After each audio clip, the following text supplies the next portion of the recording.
BNP কোনো কোনো ক্ষেত্রে আওয়ামী লীগের সাথে মিলেও আসলে এই সরকারকে একটু চাপে রাখতে চায়, সেই ব্যাপারটাকে তাহলে আপনি আসলে কিভাবে দেখেন? কারণ আপনি দেখুন, আমি খুব খুশি হতাম আপনি যদি মোর পলিটিক্যাল সাইডগুলোতে যেতেন। জি, আপনি এমন কতগুলো ব্যাপার নিয়ে আসছেন যে বিষয়গুলো কিন্তু আপনার আমি মনে করি যে এই মুহূর্তে এই দেশের জন্য এই বিষয়গুলো খুব একটা ইম্পর্টেন্ট না, বরঞ্চ ক্ষতিকর। আমার প্রশ্ন, আপনারা তো সাপোর্ট দিয়েছিলেন কিন্তু লিডারশিপটা ছিল যে আসলে ছাত্রদের হাতেই, তাই তো? মানে এটা এই জায়গাটা আপনি যাচ্ছেন কেন?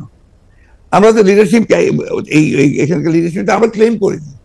আমরা ক্লেম করেছি যে আমরা শেষ মুহূর্তের লিডারশিপটা আমরা দিয়েছি, একটা ক্লেম করিনি তো ওটা যাচ্ছেন কেন? আমরা বলছি যে ছাত্ররা শেষ মুহূর্তে যে আমি তো আমার বক্তব্য বলেছি যে গোল আমরা তৈরি করে দিয়েছি, কিকটা করেছে ছাত্ররা।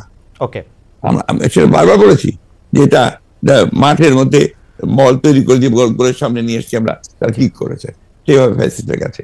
একটা পয়েন্ট, আপনার কাছে কি মনে হয় যে ওই সময় যে সরকারটি গঠিত হলো, অর্থাৎ শেখ হাসিনা পালিয়ে যাওয়ার পরে যে সরকারটি গঠিত হলো, সেই সরকারটি গঠনের পরে যে সেই সরকারে কি আপনাদেরও থাকা উচিত ছিল? আপনার মনে হয় এরকম যে মানে এটা কি জাতীয় সরকার? না, আমি প্রায় এই ব্যাপারে আমি খুব পরিষ্কার কথা বলি যে আমরা এই সরকারে থাকতে চাইনি। কারণ আমরা মনে করেছি যে মূল বিষয়টা যেটা থাকবে সেটাকে আপনার নিরপেক্ষ নির্দলীয় হলে সব দিক দিয়ে ভালো হবে। সেই কারণে আমরা ওইভাবে কোনো পলিটিক্যাল গভর্নমেন্টের সময় আসুক সেটা নিয়ে আমরা কোনো কথা বলিনি, বরঞ্চ আমরা এই গভর্নমেন্টকে তৈরি করার ব্যাপারে আমরা সহযোগিতা করেছি। নির্দলীয় নিরপেক্ষ থাকুক সেটা আপনারা চেয়েছেন। এই প্রশ্নতে পরে আসছে, ডক্টর মোহাম্মদ ইউনূস এই সরকারের প্রধান হবেন, এটি বাছাই কি আপনাদের ভূমিকা ছিল? অবশ্যই আমরা সবাই মিলিত আমার কথা বলেছি, ছাত্ররা বলেছে, কারণ আমাদের সামনে অপশন তো খুব কম ছিল যে কয়জন ব্যক্তি সারা দেশে সর্বজনপ্রিয় হবে অথবা আপনার সকলের কাছে গ্রহণযোগ্য হবে, সেটা তার মধ্যে Doctor Yunus definitely number one. ইতিহাসের খাতির একটু জানতে চাইছি, was he the only option? No, not necessarily only option, but he was the number one option. এবং আপনাদের মাধ্যমেই সেটা টেবলড হয়েছিল? ডেফিনেটলি, ওরা ছাত্ররাও করেছে, দিয়েছে, আমরাও দিয়েছি।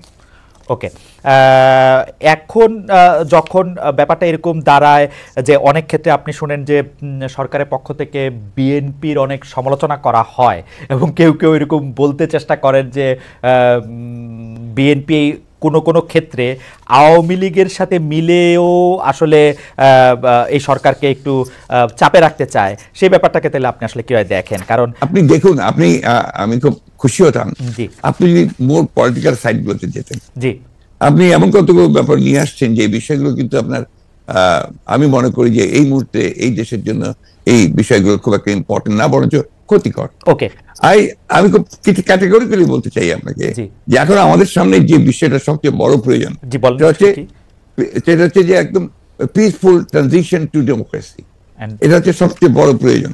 তার জন্য যে সংস্কারগুলো করা দরকার সেই সংস্কার করার জন্য সময়টুকু নেওয়া, আমরা ওই দিকে যেতে পারলে আমরা মনে করি যে জাতির যে চ্যালেঞ্জ মোকাবেলা করছে সেটাকে বহুলাংশে সম্ভব হবে নেওয়া, একই সঙ্গে আমরা সামনের দিকে এগিয়ে যেতে পারবো। তাহলে কি আপনি সংস্কার নিয়ে একটু কথা বলবেন? কিন্তু আমি আসলে সংস্কার নিয়ে যখন কথা বলতে চাই তখন তো আসলে একটা টাইমলাইন আমার জানতে হবে যে আসলে আপনার সংস্কার আপনার জানতে হবে, কিন্তু আমি তো দিতে নাও পারি। জি জি জি জি, সেটা আপনার জানাটা তো আমার কাছে খুব বেশি ইম্পর্টেন্ট না। ওকে, তাইলে আপনার কাছে ইম্পর্টেন্ট এখন হচ্ছে যে মানে কোনটা, যে এই সরকার? আমার কাছে আমি খুব পরিষ্কার করে বলেছি, আমি মনে হয় যে আমি কোনো অস্পষ্ট নেই। আমি বলেছি যে এই সরকার যে সংস্কারের কাজে হাত দিয়েছে সেই সংস্কারগুলো যারা দ্রুত শেষ করবে, সেটা স্পষ্ট করে বলা আছে আমাদের যে একটা সুষ্ঠু অবাধ নির্বাচনের জন্য যেটুকু প্রয়োজন সেটুকু করেই তারা যাবে, এটা আমাদের বক্তব্য। কিন্তু তাদের মূল যে 6টা কমিশন তারা করেছে সেই 6টা যত দ্রুত করতে পারে আমরা মনে করি সেটা দ্রুতই করে নিয়ে যাওয়া সম্ভব। এটা কোনো ব্যারিয়ার না, নো ব্যারিয়ার।